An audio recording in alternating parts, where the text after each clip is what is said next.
sir, kahit dito na lang ako sa tabi. Medyo maski po yung kalsada sa loob, baka mahirapan ko kayo lumabas. Sir Carlos, maraming salamat ulit ha. Nagkabalaw ako kayong ihatid ako. Walang naman. At, salamat din at pinaunlakan mo yung imbitasyon ko.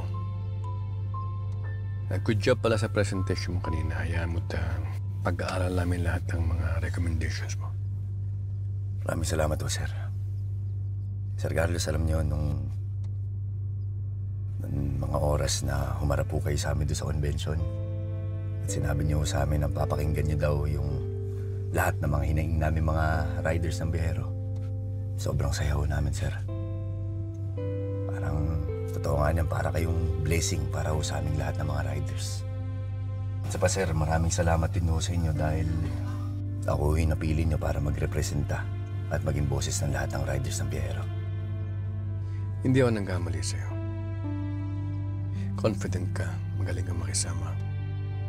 At ramdam ko ang pagmamahal mo sa trabaho, pati na ang passion mo sa pagtulong sa mga community ng mga riders. Maraming salamat po, sir. Sige, Sir Carlos. Mauna na ako. Ingat ka, anak.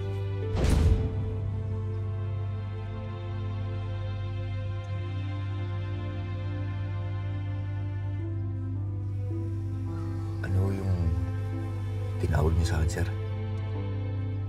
Ano bang sabi ko? Tinawag niyo ko kasi akong anak.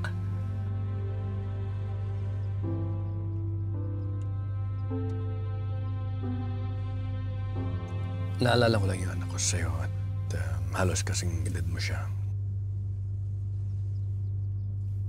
May alitan kami ngayon.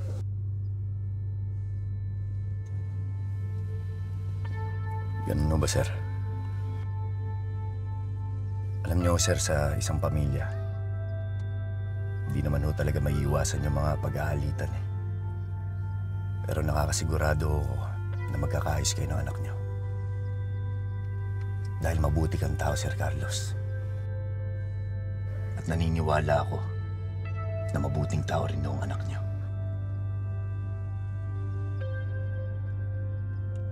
Sige, sir. Mauna ako.